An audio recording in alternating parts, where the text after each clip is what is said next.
سلام، صبح بخیر. امروز اومدم ساعت الان نزدیک 8:30 صبح. اومدم سمت محله جلفا توی اصفهان. اومدم بیام کلیسای وانک، منطقه ارامنه اصفهان. منطقه قشنگیه. الان اومدم اول قهوه بزنم پیش آقای کرمی. سفارش دادم آماده شد بخورم برم کلیسا. شنیدم که حالا هم شنیدم هم دیدم، همین سرچ کردم در موردش.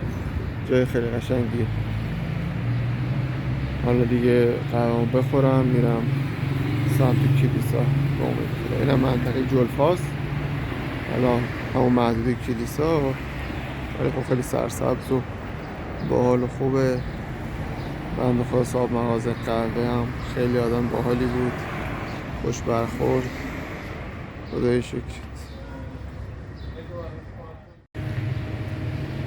خب اینجا قهوه رو زدم، یه نمای دیگه اینور رو بگیرم چون منطقه باحالی. اینم سر کوچهشه، صبحونه اینا داره، خوشگل هم هست. کوچه هاشون هم سنگ فرشه.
چقدر سبک قشنگی داره مغازه هاشون. یه شوکیس قشنگی. این قصه مسیحه دیگه احتمالا.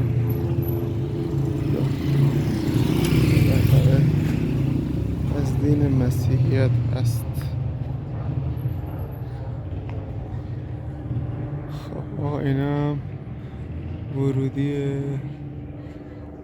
کلیسا هستش. خیلی قشنگ، خیلی قشنگه، چه باحاله. خدای شکر. تجربه چیزای جدید خیلی باحاله. اینم یکی از اوناست.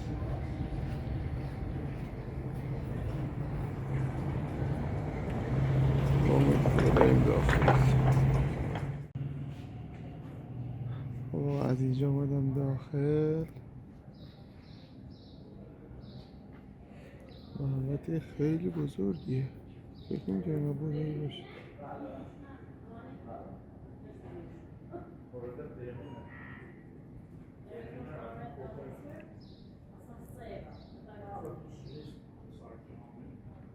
کلیسا، شمخانه، نمایشگاه، بنا یادبود. Vörtsen ki man varushkası falan panik rova saray planektur vörtsen ki man.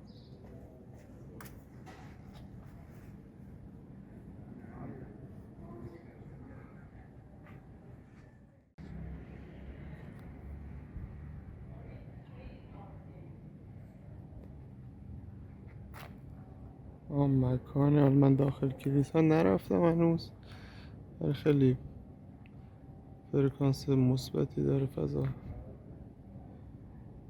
اینم این قسمت خدایشان بیامرزد.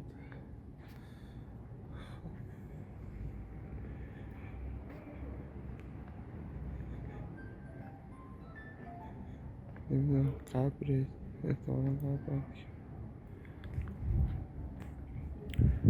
اینجا برج ناقوس.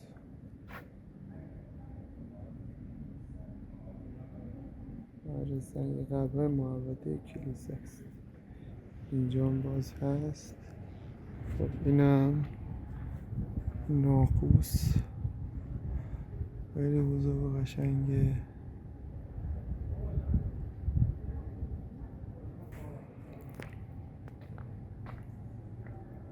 خب اینجا ورودی کلیساست. چقدر شلوغه، یا خدا. آره این ور ببینیم.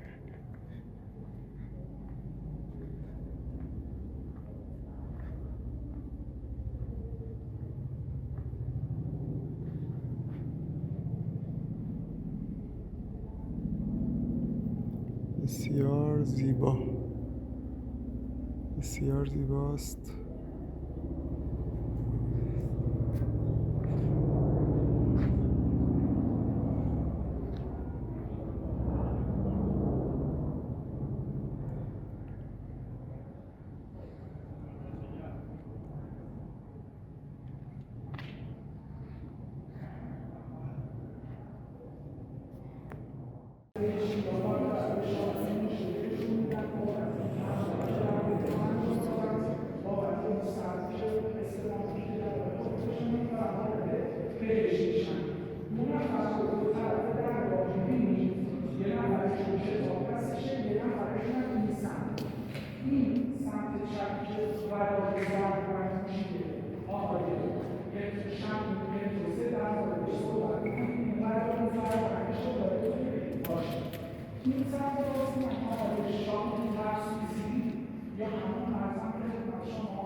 فرشتگان اومدن سر حضرت رضایی گفتن که